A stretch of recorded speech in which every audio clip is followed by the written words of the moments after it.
অন্য কোন দলের কাছে সেই বাহিনী নেই, সেই কর্মী নেই, সেই যোগ্যতা সম্পন্ন নেতৃত্ব নেই।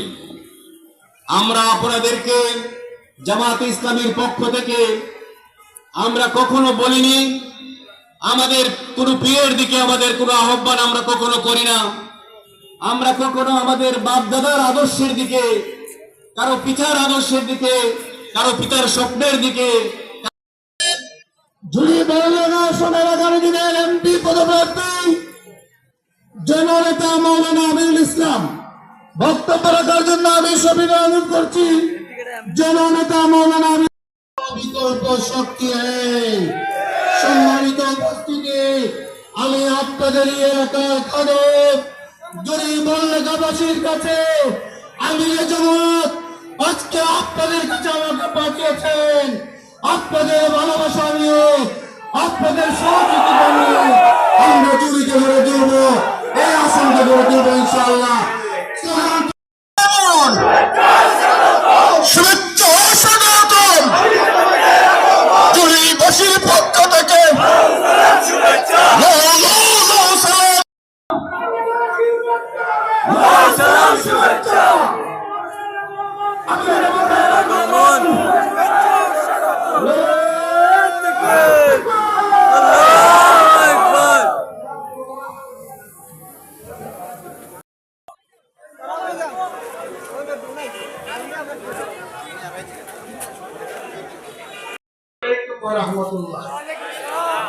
আসলে আজকে একটা দাওয়াত নিয়ে আসছে, অনেকে দাওয়াত নিয়ে আসে, তার মেয়ের বিয়ার দাওয়াত নিয়ে আসে, ছেলের বিয়ের দাওয়াত নিয়ে আসে, সিন্নি দাওয়াত নিয়ে আসে, কিন্তু আজকে একটা দাওয়াত নিয়ে আসছে আমরা আপনাদের কাছে।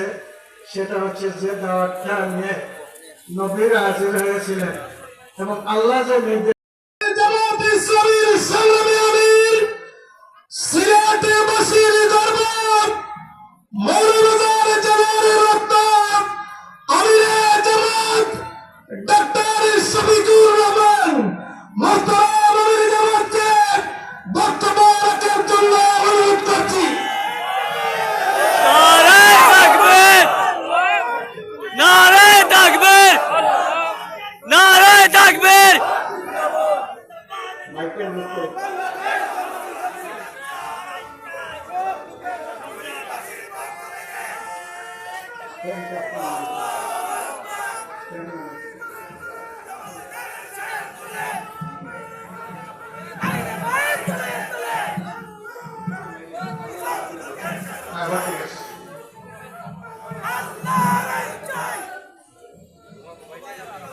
আসসালামু আলাইকুম ওয়া রাহমাতুল্লাহ।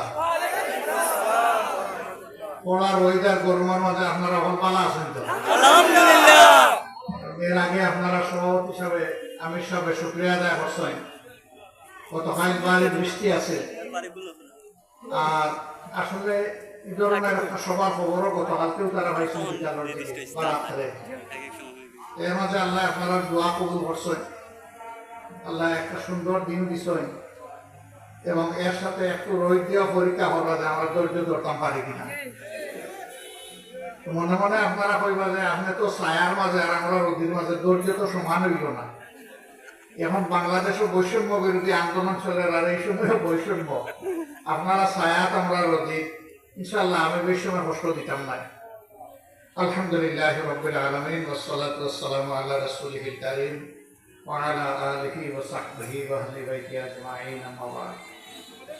বাংলাদেশ জামাত ইসলামী জৌড়ি উপজেলা শাখা কর্তৃক আয়োজিত আজকের এই তাৎক্ষণিক সমাবেশের প্রিয় সম্মানিত সভাপতি, উপজেলা আমির, মঞ্চে বসা জামাত ইসলামের কেন্দ্রীয়, আঞ্চলিক, স্থানীয় নেতৃবৃন্দ, আজকের এই সভায় উপস্থিত আমার একান্ত প্রিয় জৌড়িবাসী, প্রশাসনের দায়িত্বশীল, শুকরিয়া আদায় করি বহুদিন পরে উন্মুক্ত ময়দানে আপনাদের সামনে আল্লাহ তাআলা আমাকে হাজির হওয়ার, দাঁড়াবার, দুটি কথা বলার তৌফিক এনায়েত করেছেন, আলহামদুলিল্লাহ। সেদিন আল্লাহরই হুকুমে সূর্য উঠবে পশ্চিম দিকে, আর সেই সূর্য যখন মাথা বরাবর চলে আসবে তখন দুনিয়া তছনছ হয়ে যাবে, দুনিয়ার কোনো অস্তিত্ব তখন আর থাকবে না। তো সূর্যের শক্তি কি আমাদের মতো নাকি একটু বেশি? 9,30,00,000 মাইল দূর থেকে এই সূর্য আলো দেয়। এই আলো আমরা এখন সহ্য করতে পারছি না, মনে হচ্ছে যেন চামড়া পড়ে যাচ্ছে যারা বসে আছেন, ঠিক না? এই তেজের মালিক কে? সূর্যকে এই শক্তি কে দিয়েছেন? আল্লাহ রাব্বুল আলামিন। দুনিয়ার সমস্ত প্রাণী সূর্যের পেটের মধ্যে ঢুকে যাবে, ঢুকে একদম ছাই হয়ে যাবে। সূর্য এত বড় এবং এত শক্তিশালী, সেই শক্তিশালী সূর্য আল্লাহর হুকুম মানতে বাধ্য।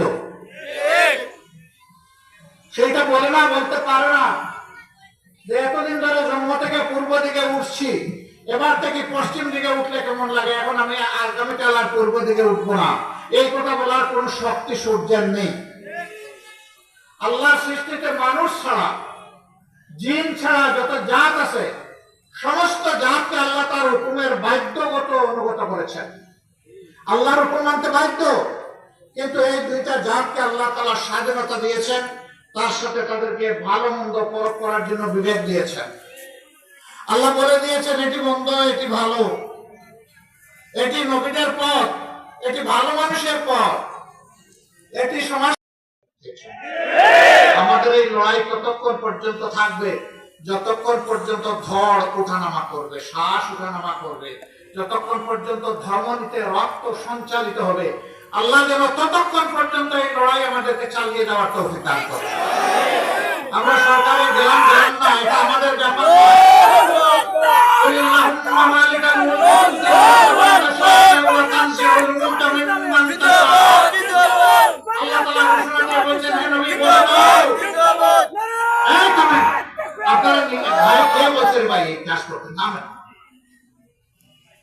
আল্লাহ আপনাকে অনেক জায়গা দেন।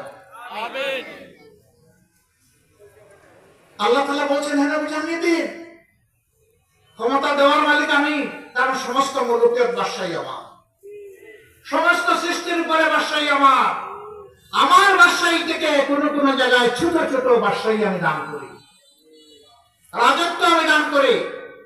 আবার যখন ওই বাদশাহ, ওই রাজা, ওই শাসক আমাকে ভুলে দিয়ে সীমা লঙ্ঘনকারী হয়, তখন আমি তার ঘাড়ে পড়ি এবং তার হাত থেকে আমি ক্ষমতা সরিয়ে নিয়ে পরবর্তী যে যোগ্য তার হাতে তুলে দেই।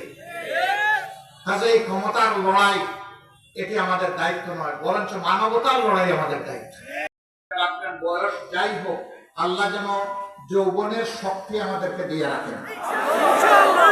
বয়স যাই হোক, অনেক তরুণের মাঝে বার্ধক্য দেখি, আবার 80 বছরের মুরব্বীর মাঝে আমি যৌবনের উত্থাপ দেখি। সেই উত্থাপ নিয়ে যেন আমরা লড়ে যেতে পারি আল্লাহর জন্য। আমাদের সব ভালোবাসা হোক মাবুদের জন্য, আমাদের দেশ হোক কোরআনের আলোয় আলোকিত, আমাদের শাসন ব্যবস্থা হোক মাদানী শাসন। আল্লাহ তাআলা এমন একটি শাসন আমাদেরকে উপহার দিন। সবাইকে ধন্যবাদ। আসসালামু আলাইকুম ওয়া রাহমাতুল্লাহ।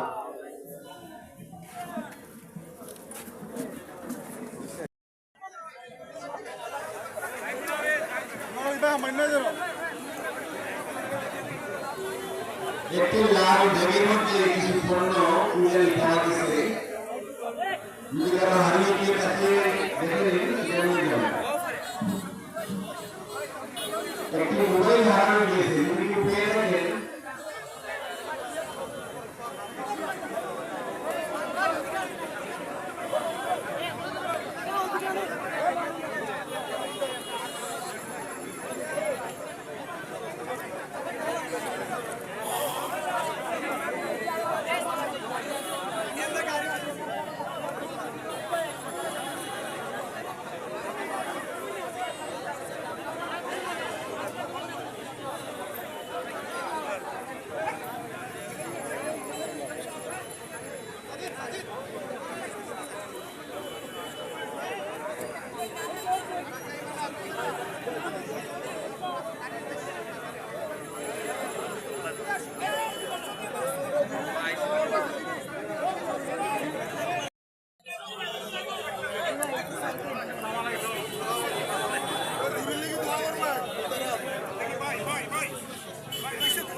দেখে দেখে সাইড দিল ভাই, সাইড দিলা